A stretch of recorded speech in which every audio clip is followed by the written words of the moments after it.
샬롬 할렐루야. 요한 계시록 1장 1절입니다. 예수 그리스도의 계시라.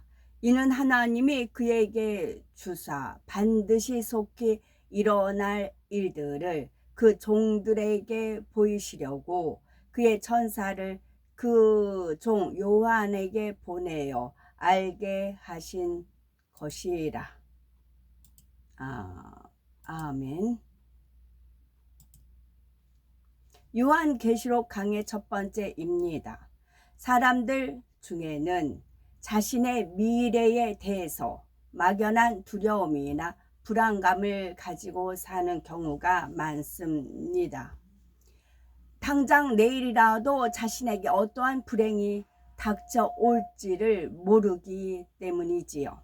또한 세상 끝날에 대해서 염려와 걱정을 하면서 살아가는 사람도 있습니다.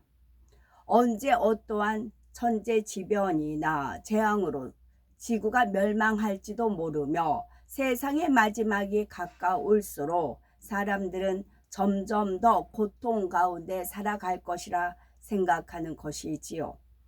물론 인류의 미래에 대해서 낙관적으로 생각하는 사람들도 있지만 지금 인류 앞에 다가오고 있는 현실은 결코 낙관적으로만 생각할 수가 없습니다.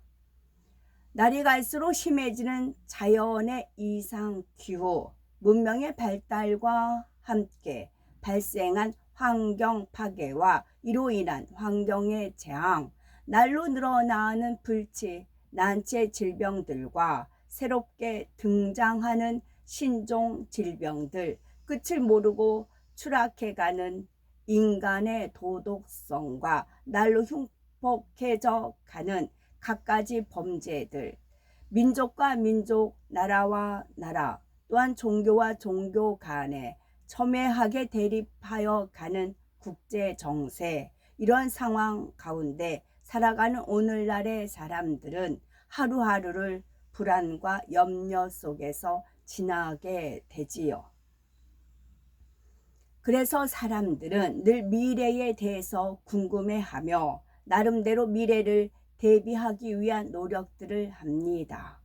하지만 세상의 그 어떤 것으로도 미래에 대해서 확실하게 알 수 있는 방법은 없으며 사람의 방법으로 미래를 대비한다 해서 그것이 완벽한 것이 될 수는 없지요. 인간의 생사 화복을 주관하시는 하나님께서 지금 당장이라도 그 영혼을 불러 가신다면 그때는 사람이 육적으로 준비해 놓은 것들은 아무 소용이 없다는 사실입니다.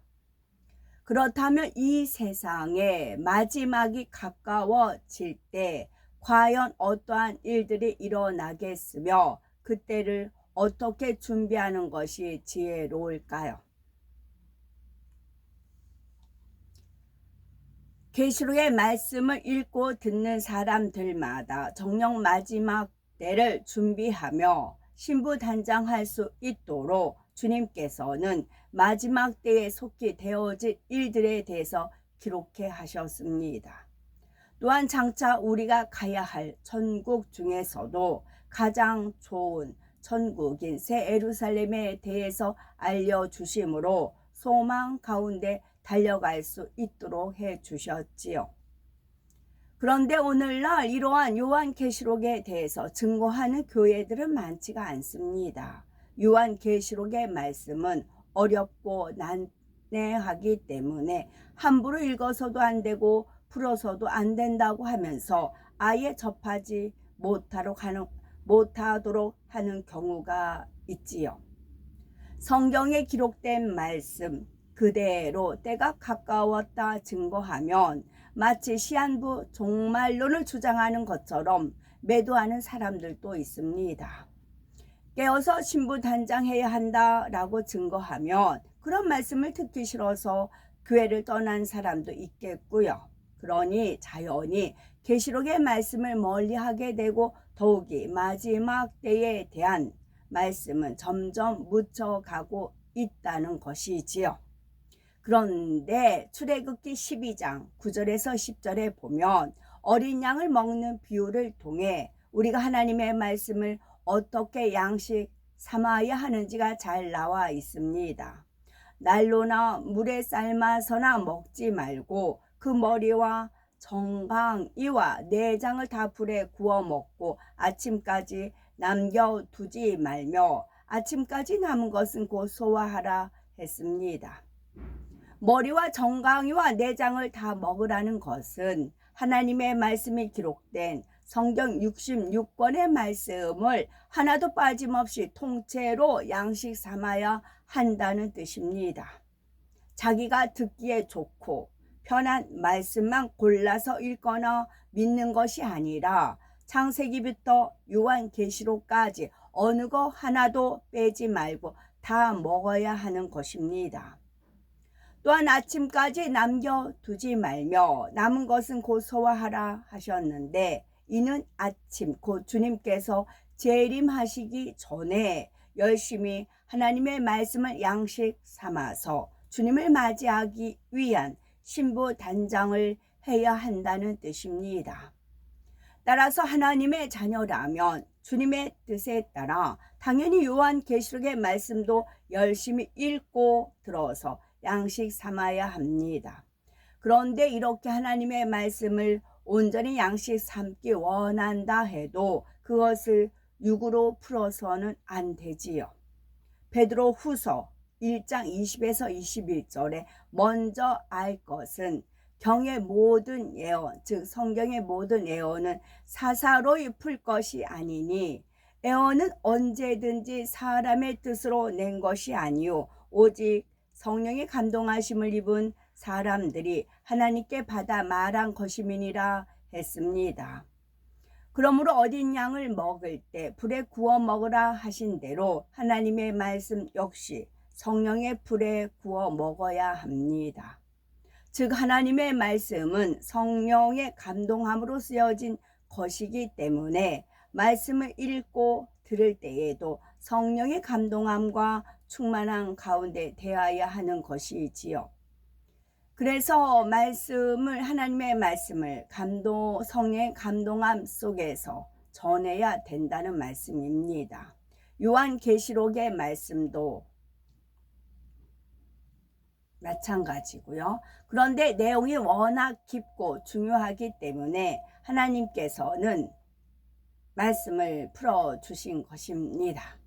또한 구약의 예언서들과 연결해서 종합적으로 설명해 나가므로 듣는 분들이 마지막에 되어질 일들에 대해서 밝히 이해할 수 있도록 합니다. 먼저는 우리가 얼마나 복된 조건 가운데 신앙생활 해 나가는지 깨달아야 되지요. 아무리 귀한 것을 주어도 받는 사람이 그 가치를 깨닫지 못한다면 얼마나 안타까운 일이겠습니까? 따라서 우리는 한 말씀 한 말씀을 귀하게 여기며 그 가치를 깨달아 감사할 때 하나님께서 이 말씀을 풀어주시는 것이 진정 의미 있고 가치인 일이 될 수가 있습니다. 또한 요한계시록의 말씀은 마지막 힘이 가까웠음을 깨닫게 해주지요. 우리는 그동안 하나님의 말씀으로 인도함을 받았습니다. 그러므로 하나님께서 이 시점에 요한계시록의 말씀을 주신 것은 분명한 영적인 의미가 있지요. 이제 정말 얼마 남지 않은 시간 동안에 더욱 깨어서 주님 맞을 준비를 해 나가기를 원하시기 때문입니다. 그리고 마지막 때의 흐름과 맞물려 가는 하나님의 섭리를 이루어가는 것을 보면서 우리는 믿음으로 더욱 새 예루살렘을 침노에 들어가셔야 되겠습니다.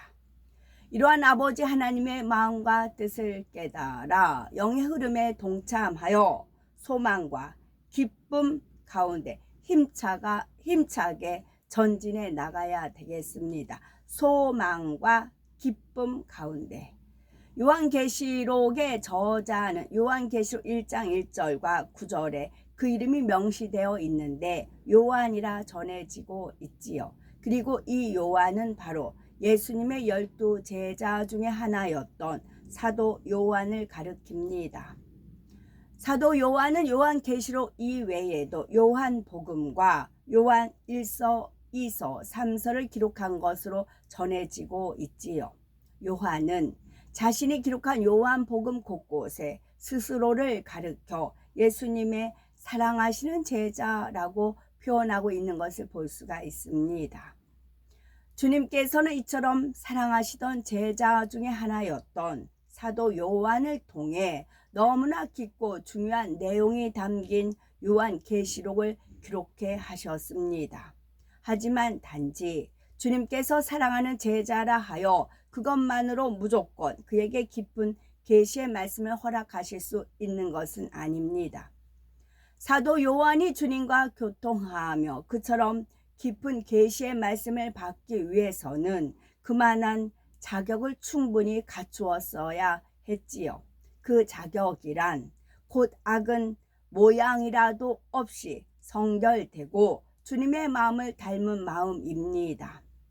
이러한 상태에서 불같은 기도를 올릴 때 영계의 문을 뚫고 깊은 영적인 교통함 가운데 비밀한 계시의 말씀까지라도 끌어내릴 수가 있는 것입니다. 그런데 사도 요한은 그러한 자격을 갖춘 사람이었지요.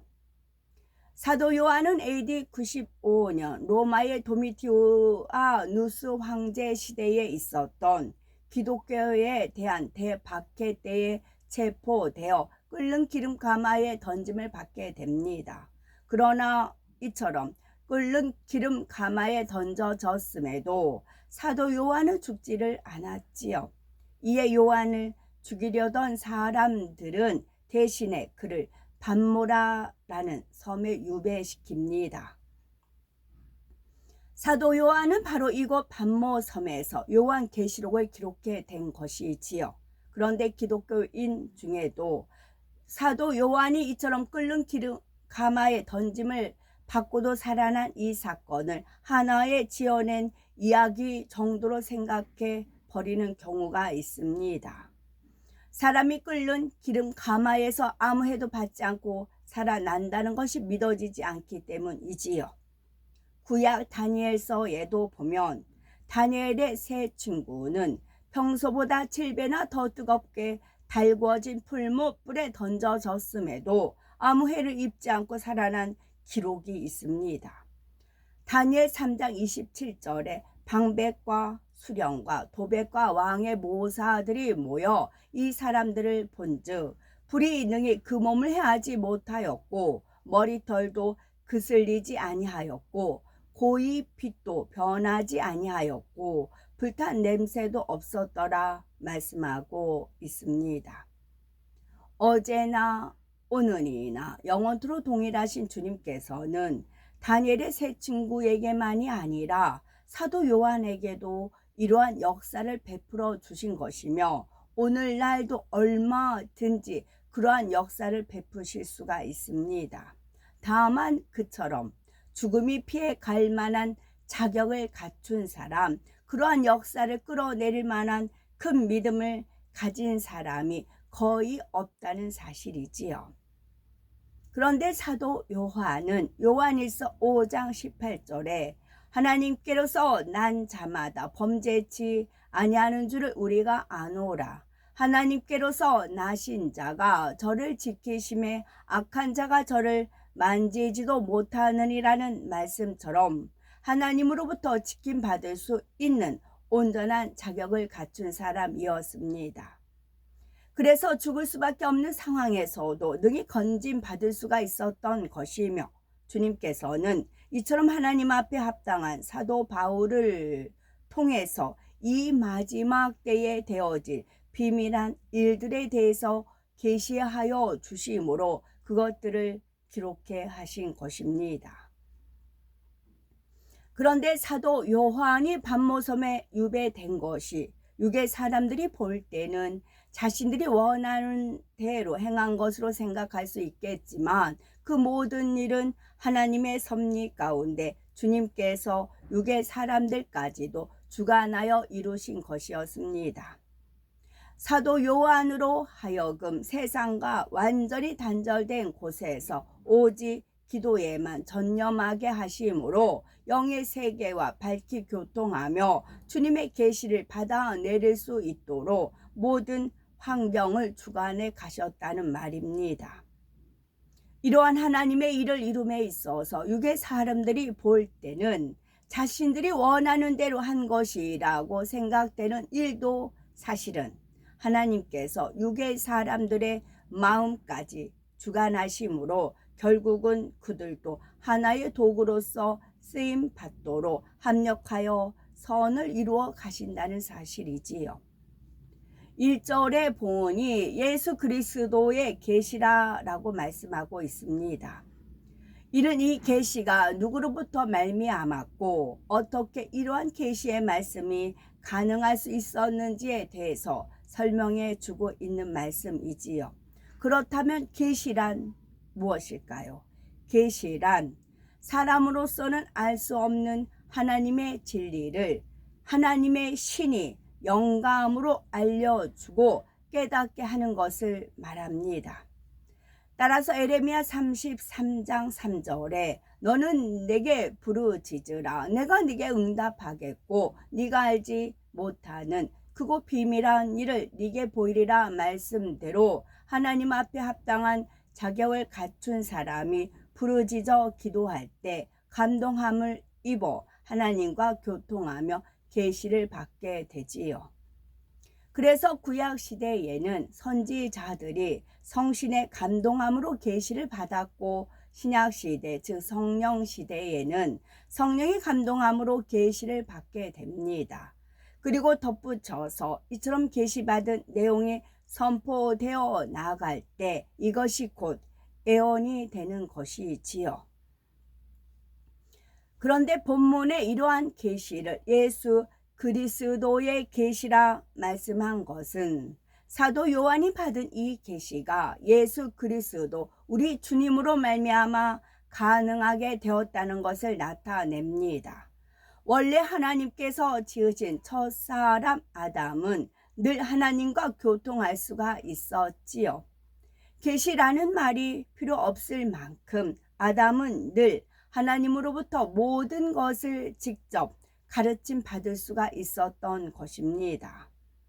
그런데 아담이 범죄한 이후로는 상황이 달라졌지요. 영이 죽게 된 아담과 그의 후손들은 더 이상 영이신 하나님과 교통할 수가 없게 되었습니다. 그래서 하나님께서는 하나님 앞에 합당한 몇몇 사람들에게 성신의 감동함을 입혀 그들과 교통하심으로 하나님의 뜻을 알리시고 인도해 오신 것이지요. 그런데 예수님께서 이 땅에 오셔서 우리의 죄를 대신 지시고 화목제물이 되어 주심으로 말미암아 다시 상황이 달라졌습니다. 하나님과의 사이에 막힌 죄의 담이 헐어지고 성령을 받음으로 죽었던 영이 살아나게 되어 영이신 하나님과 다시 연결이 되어졌지요. 예수 그리스도로 말미암아 하나님과 교통할 수 있는 길이 다시 열리게 되었습니다. 그러므로 성령 받은 하나님의 자녀라면 당연히 하나님과 교통할 수 있는 것이며 하나님의 뜻에 합당한 사람에게는 언제든지 계시가 임할 수도 있는 것이지요.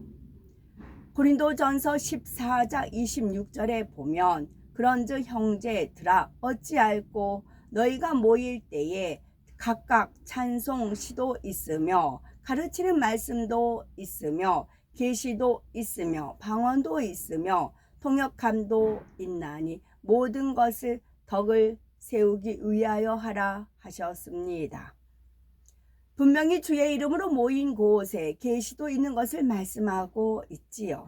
따라서 성령 시대인 오늘날 계시는 성령의 감동함 가운데 임하는 것이지만 이러한 계시가 가능할 수 있는 것은 예수 그리스도로 말미암은 것이기 때문에 사도 요한은 가장 첫머리에 이처럼 예수 그리스도의 계시라 명시하고 있는 것입니다. 그러나 이 모든 것은 오직 하나님으로부터 온 것이기에 이어지는 본문에 이는 하나님이 그에게 주사라고 말씀하고 있지요.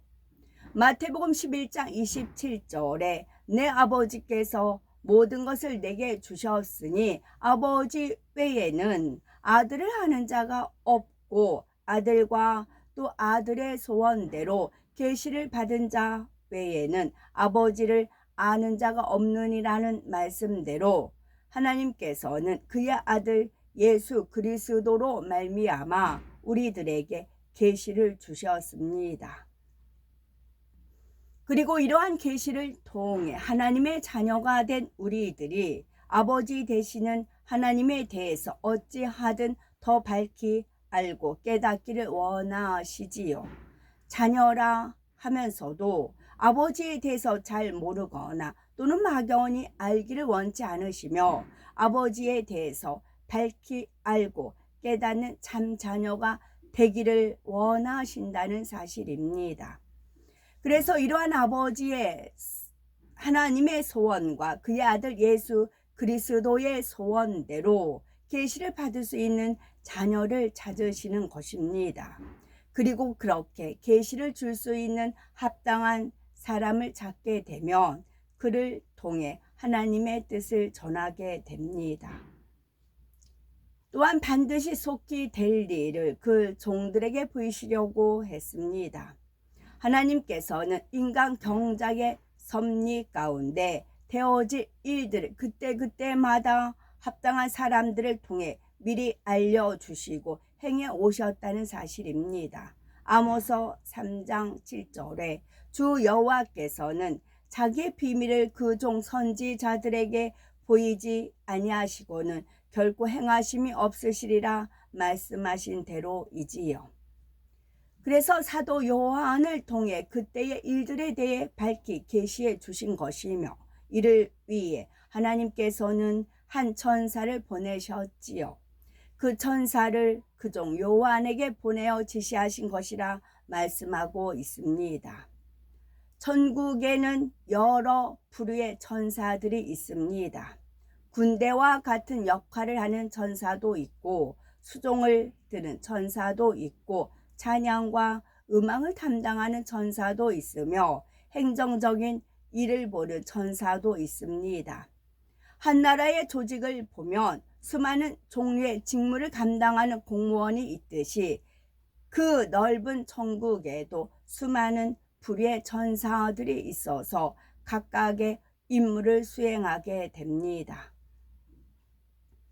또한 천사의 세계에도 질서와 서열이 있어서 일반 천사가 있는가 하면 그들 위에서 관리하며 책임을 맡는 천사도 있고 나라의 조직으로 말하자면 장관의 역할을 하는 가장 머리된 천사장도 있습니다. 유다서 1장 9절에 보면 천사장 미가엘이 나오고 누가복음 1장 19절을 보면 나는 하나님 앞에 섰는 가브리엘이라 하여 가브리엘 천사가 나오는데 가브리엘도 바로 천사장이지요. 천국에는 이루 헤아릴 수 없을 만큼 많은 천사들이 있는데 그들 중에 아무나 하나님 앞에 설 수 있는 것이 아닙니다. 하나님 앞에 선다는 것은 그만큼 머리된 천사를 말하는 것이며 곧 천사의 머리인 천사장급을 말하지요. 그리고 천국에는 성경에 기록된 이들 미가엘이나 가브리엘 외에도 많은 천사장들이 있습니다. 사도 요한에게 주시는 계시의 말씀은 너무 중요한 내용이기 때문에 하나님께서는 바로 이들 천사장들 중에서 하나님의 마음과 뜻을 잘 담아 전할 수 있는 그러한 천사장을 택하여 보내신 것입니다. 나라에서도 대통령이 아주 중요한 일을 누군가를 통해서 대신 처리하고자 할 때는 그만큼 대통령의 마음과 뜻을 잘 알아서 행할 수 있는 사람을 보내는 것과 마찬가지이지요. 그러면서 동시에 그만큼 지위와 권세가 있는 사람을 택하여 보내는 것을 볼 수가 있습니다. 이런 것처럼 하나님께서도 그만한 위치에 있는 전사장을 택하여 보내신 것이지요. 이렇게 요한계시록은 하나님께서 보내신 전사장이 전해주는 계시의 내용과 사도 요한이 자신이 환상 중에 본 내용을 통해 마지막 때에 대한 하나님의 뜻과 섭리 그리고 되어질 일들에 대해서 밝히 기록하고 있습니다. 또 본문에 보면은 요한계시록에 기록된 내용이 반드시 속히 될 일이라고 말씀하고 있지요. 그러면 어떤 분은 요한계시록이 기록된 것이 지금으로부터 1900여 년 전인데 그때 당시에 속히 될 일이라 하신 것이 왜 아직도 이루어지지 않고 있는가? 이처럼 아직까지도 이루어지지 않는 일에 대해 사도 요한은 왜 속히 될 일이라고 기록한 것일까라고 의문이 생길 수가 있습니다. 그러나 속히 되어질 일이라 하신 것도 또한 때가 가깝다고 하신 것도 결코 사람의 말이 아닌 만군의 여호와 하나님의 말씀이라는 사실입니다. 예전에도 그랬지만 오늘날 역시 사람이 오래 산다 해도 100살을 넘기기가 쉽지가 않습니다. 또 오늘 당장 무슨 일이 일어날지 내일이든 한 달 후든 1년 후든 무슨 일이 일어날지를 모르는 것이 사람의 일입니다. 그러므로 지금 당장이라도 하나님께서 우리의 영혼을 불러 가시면 그 순간이 바로 그때인 것이며 속히 될 일이 이루어진 것이지요. 그러니 이 말씀을 듣고 읽는 사람은 누구나 자신에게 언제 속히 다가올지 모르는 그 때를 준비하고 있어야 하는 것입니다.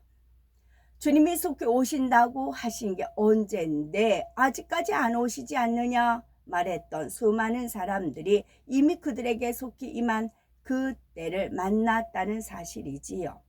따라서 우리는 내 때가 항상 가깝다는 사실을 늘 명심하셔야 합니다. 하나님께서 내 영혼을 불러 가시는 순간, 그 순간에 모든 것은 이미 결정되는 것이지요. 우리는 다시 한번 마음을 새롭게 하여 결단하셔야 되겠습니다.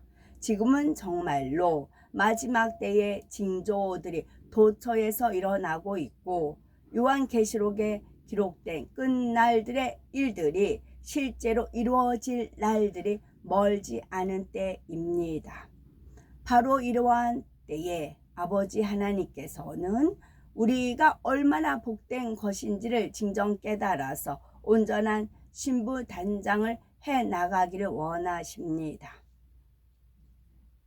그래서 이 예언의 말씀을 읽는 자와 듣는 자들과 그 가운데 기록한 것을 지키는 자들이 복이 있나니 했습니다. 이 예언의 말씀을 그 가운데 기록된 것을 지키는 자들이 복이 있나니 하신 대로 말씀대로 듣는 말씀을 지켜 행하시는 우리 모두가 되셔서 진정 복 있는 사람들이 되셔야 되겠습니다. 아멘. 요한계시록 1장 1절 예수 그리스도의 계시라. 이는 하나님이 그에게 주사 반드시 속히 일어날 일들을 그 종들에게 보이시려고 그의 천사를 그 종 요한에게 보내어 알게 하신 것이라. 아멘.